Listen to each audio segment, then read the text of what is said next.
An inmate now on parole is leading a protest to get men out of Minnesota's women's prison. Her message to Governor Walz and President Trump about what she calls a dangerous policy that allows predatory men to be housed with women. Next.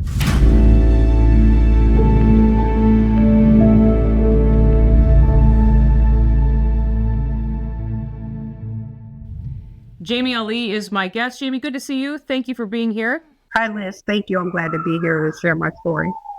You were released on parole from Shakopee prison just last month. You're now telling your story. I know you have a lot to say about men being allowed in what is supposed to be Minnesota's only women's prison.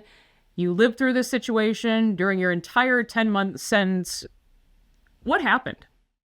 So last year in December, once I was committed to the Department of Corrections Shakopee Women's only prison, upon getting there, very quickly, I looked and saw a man. And I was like, okay, I'm confused. Since when do they let men in an all women's prison? And I was very quickly informed that that was a transgender man a man who identified as a transgender woman. The first person I encountered was Bradley Servio. And I was like, no, that's not a transgender woman. That's a whole man. And so I was like, oh, and then very quickly I saw several more.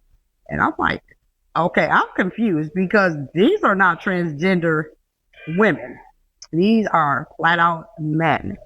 And so I then decided to look more into these so-called transgender men and what they were incarcerated for, because that's public information.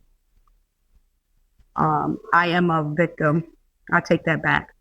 I am a survivor of sexual assault. I've been raped 3 times in the past. And I immediately became and started to relive the trauma of being victimized by these sexual assaults at the hands of men, and immediately began to have panic attacks, which I was diagnosed with. Of course, being there, I could not take my medication to help curb the trauma that I was now having to live through, the nightmare that I was being subjected to and being victimized to at the hands of the Minnesota Shakopee Women's Prison policy that was put in place by Commissioner Snell, Governor Tim Walz, AG Allison. It was a living nightmare. The whole 10 months that I've been there, excuse me, I don't have what I call too many little house in the period moments. And that's what I call shedding tears. I've been incarcerated before. I know my story, was shared on Alpha News. And again, I thank you guys for allowing me to share my story. It was my worst incarceration ever. It was a nightmare. Having to live through the trauma of the what ifs. I was victimized repeatedly. Every single second of my life that I spent those 10 months in Shakopee. And not only was I victimized and being victimized, but so are 500 plus other fellow sisters of mine. And I'm their voice. What is your message then to Governor Tim Walz and Commissioner Paul Schnell, if you could send a message to President Trump? What will it take to end this, to be done? First of all, I'd like to address the most important person to me, Mr. Trump, President Trump. I'd like to say thank you, because it's my knowledge that even as I was incarcerated, that you began a lawsuit against the state of Minnesota for refusing to adhere to the ending of the all-inclusivity executive order that was put in place.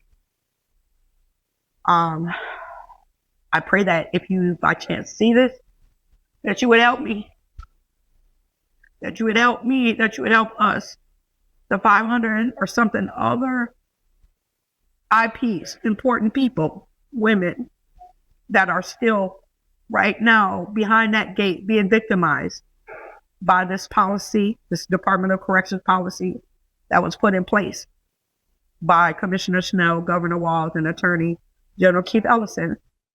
So I'd like to just say, Mr. President, I thank you for helping to be a voice in ending the all-inclusivity, because it's not okay. As a mother, as a survivor of sexual assault, it's not okay for my 7-year-old daughter to be in a locker room with a 13-year-old boy with a male genital. I'd like to say to Governor Walz, Commissioner Snell, and to AG Ellison, I'm coming for you. I am going to be filing a federal and state lawsuit against the Department of Corrections for violation of my constitutional rights.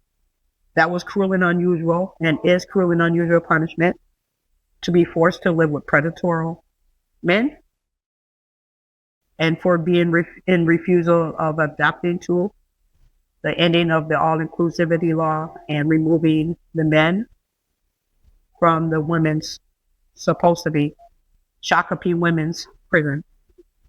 And I am going to be having a march this Sunday, October 19th, beginning at 11 a.m. outside Shakopee women's prison. And if at all by chance this reaches all my sisters still in Shakopee women's prison, I told all of you once I got on the other side of the gate that this wasn't over, that I was going to get out here and do everything I can to fight for you guys, to fight for us. This fight isn't over, ladies. This fight is just beginning, my sisters. Again, that protest planned for this Sunday, October 19th, starting at 11 a.m. outside of Shakopee. I know you said, Jayme, there was as many as 7 or 8 men in the prison with you in Shakopee during that 10-month time that you were there. But prayers for common sense to make a return. Jayme Ali, thank you so much for sharing your story. Thank you for being here. Thank you guys for having me. Thank you, Liz. That will do it for this episode of Liz Collin Reports. We will see you next time.